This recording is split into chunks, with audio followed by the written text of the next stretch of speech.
गरुड़ पुराण में अकाल मृत्यु के बाद जीवात्मा को मिलने वाली सजा के बारे में विस्तार पूर्वक बताया गया है। जानते हैं गरुड़ पुराण में अकाल मृत्यु को किस श्रेणी में रखा गया है। गरुड़ पुराण हिंदू धर्म के 18 महापुराणों में एक धार्मिक ग्रंथ है। इसे वैष्णवी संप्रदाय से संबंधित महापुराण भी कहा गया है। इस ग्रंथ को मृत्यु के बाद सद्गति प्रदान करने वाला माना जाता है। गरुड़ पुराण ग्रंथों में भगवान विष्णु और पक्षीराज गरुड़ के बीच हुई बात में जीवन मृत्यु, स्वर्ग, नरक और मृत्यु के बाद आत्मा के बारे में विस्तार पूर्वक बताया गया है। गरुड़ पुराण में बताया गया है कि मृत्यु काल यानी जब मृत्यु का समय निकट आता है तब जीवात्मा से प्राण और देह का वियोग होता है। इसमें बताया गया है कि हर एक मनुष्य के जीवन में और मृत्यु का समय निश्चित होता है, जिसे पूरा करने के बाद वह मोक्ष को प्राप्त करता है। लेकिन प्रश्न ये है कि यदि किसी की अकाल मृत्यु हो जाती है तो ऐसे में उस जीवात्मा का क्या होता है। जानते हैं गरुड़ पुराण के अनुसार क्या है अकाल मृत्यु और उसकी सजा। मृत्यु और अकाल मृत्यु में अंतर। गरुड़ पुराण के अनुसार किसी व्यक्ति के जीवन में 7 चक्र निश्चित होते हैं। इस चक्र को पूरा कर जिस व्यक्ति की मृत्यु होती है वह मोक्ष को प्राप्त करता है, और जो इस चक्र को पूरा नहीं करता वह अकाल मृत्यु को प्राप्त होता है। ऐसे लोगों की जीवात्मा को कई तरह के कष्ट भोगने पड़ते हैं। क्या होती है अकाल मृत्यु? अकाल मृत्यु से मिलने वाले दंड से पहले यह जानना जरूरी है कि गरुड़ पुराण में किस मृत्यु को अकाल मृत्यु की श्रेणी में रखा गया है। गरुड़ पुराण के सिंहावलोकन अध्याय में बताया गया है कि अगर किसी की मृत्यु भूख से पीड़ित होकर हिंसक प्राणी द्वारा फांसी लगाकर, जहर पीकर, आग से जलने, जल में डूबने, सांप के काटने या किसी दुर्घटना के कारण फिर आत्महत्या करने से होती है तो वह अकाल मृत्यु को प्राप्त हो जाता है। इन सभी मृत्यु में गरुड़ पुराण में आत्महत्या सबसे घृणित और निंदनीय अकाल मृत्यु बताया गया है। आत्महत्या को भगवान विष्णु ने परमात्मा का अपमान करने को बराबर बताया गया है। कैसे होती है अकाल मृत्यु? कुछ लोग स्वयं आत्महत्या कर अकाल मृत्यु को प्राप्त होते हैं तो वही कुछ दुर्घटना आदि का शिकार हो जाते हैं। इसे लेकर प्राचीन वेद पुराणों में बताया गया है कि व्यक्ति की आयु 100 वर्ष तक जीवित रह सकता है, लेकिन जो लोग निंदित कर्म करते हैं वह शीघ्र ही विनष्ट हो जाते हैं। जीवन में किए कई महादोषों के कारण व्यक्ति की आयु क्षीण हो जाती है और वे अकाल मृत्यु को प्राप्त होते हैं। ऐसे लोगों की जीवात्मा निश्चित समय से पहले यमलोक चली जाती है। गरुड़ पुराण में क्या अंतर और अकाल मृत्यु की क्या सजा? ऐसे लोग जिनकी मृत्यु प्रकृति रूप से होती है उनकी आत्मा 3, 10, 13, 40 दिनों के भीतर दूसरा शरीर धारण कर लेती है, लेकिन आत्महत्या का अपराध करने वालों की आत्मा तब तक भटकती रहती है जब तक उसका समय काल ईश्वर द्वारा निर्धारित नहीं किया जाता। ऐसी जीवात्मा को ना ही स्वर्ग मिलता है और ना ही नरक। उनकी आत्मा लोक परलोक के बीच भटकती रहती है। अकाल मृत्यु क्यों होती है? अकाल मृत्यु के बाद उस आत्मा का क्या होता है? अकाल मृत्यु कैसे होती है? अकाल मृत्यु से बचने का मंत्र क्या है? आत्महत्या को पाप क्यों माना गया है? आइए सुनते हैं अकाल मृत्यु कैसे होती है। सच्ची बातें। मित्रों, साधारण मृत्यु के बारे में तो हम सभी जानते हैं और समझते हैं, लेकिन अकाल मृत्यु का विषय ऐसा है कि इसके बारे में कई बातें कही जाती हैं।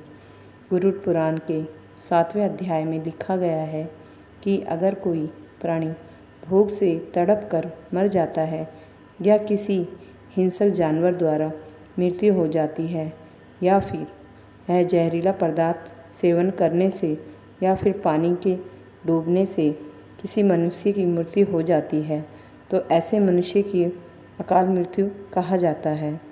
अकाल मृत्यु क्यों होती है? इस सवाल के उत्तर में श्री हरि बताते हैं कि यह सच है। वेदों में मनुष्य की उम्र 100 साल निर्धारित की गई है, परंतु इसमें दुष्कर्म को नहीं मिलाया गया। यानी हर इंसान की मृत्यु तभी होती है जब उसके पास धर्म कार्य के लिए शक्ति नहीं होती, या फिर उसका शरीर उसे धर्म कार्य करने की इजाज़त नहीं देता। इसके अलावा जब कोई इंसान अपनी इच्छा से धर्म कार्य को त्याग देता है तो पृथ्वी पर उसके जीवन की अवधि कम होती जाती है। देखिए जाए तो हर इंसान का कर्म ही उसका धर्म होता है। मनुष्य की मृत्यु तब होती है जब उसके पास अपने इन कर्मों को निभाने की शक्ति या इच्छा नहीं होती। इंसान की उम्र भले ही 100 साल हो, लेकिन अपने कर्मों के जरिए वह अपनी उम्र को खुद ही नष्ट करता चला जाता है। वेदों का ज्ञान ना होने से मनुष्य जान ही नहीं पाता कि वह कब कुकर्म करता जाता है। इसलिए हर मनुष्य को धर्म और अधर्म के बारे में अवश्य जानना चाहिए। आइए सुनते हैं मृत्यु के बाद आत्मा का क्या होता है।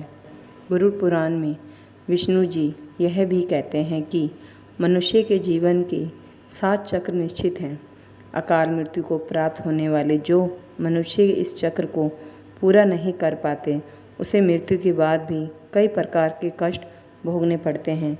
दरअसल अचानक ही मृत्यु होने की वजह से मनुष्य की इच्छा, कामना और तृष्णा बनी रहती है, जो कभी पूरी नहीं होती।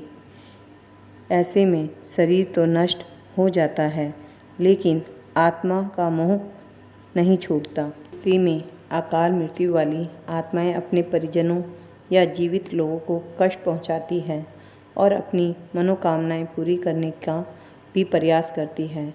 यह आत्माएं प्रेत, पिशाच योनि में कई वर्षों तक यहीं भटकती है। यदि हमारे परिवार में ऐसा किसी का भी हो तो क्या करना चाहिए? इन आत्माओं को मुक्ति कैसे मिले? इस वीडियो के अंत में जानेंगे।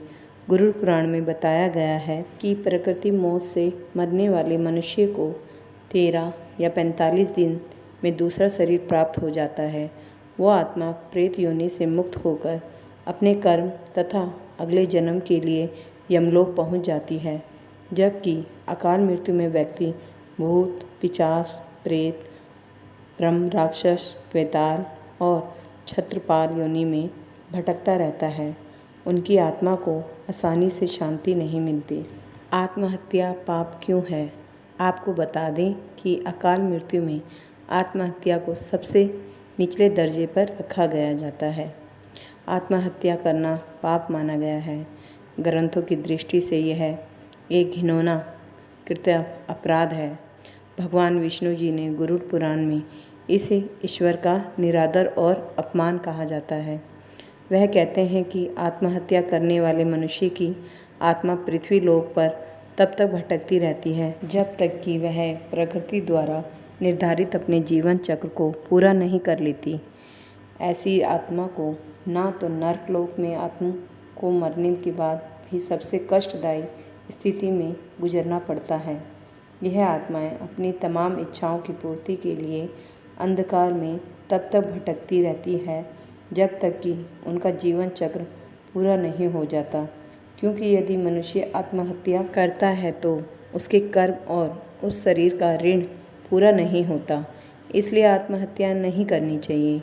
आत्महत्या करने वाली आत्माओं के कष्ट को तो नहीं कम किया जा सकता, लेकिन गरुड़ पुराण में अकाल मृत्यु को प्राप्त मनुष्य की आत्मा की शांति के कई मार्ग बताए गए हैं। अकाल मृत्यु से बचने के लिए मंत्र।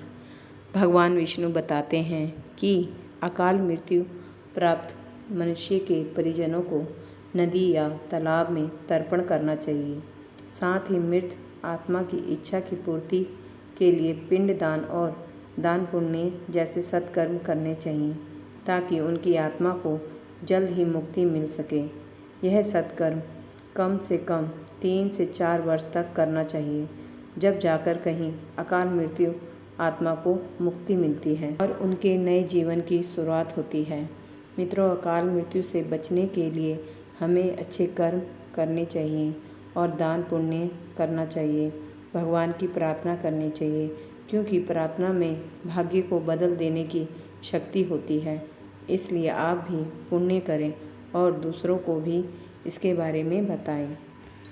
अकाल मृत्यु ना हो, इसके लिए लोगों को ये वीडियो शेयर करें और कमेंट्स में लिखें ये वीडियो आपको कैसी लगी, और सब्सक्राइब करना ना भूलें।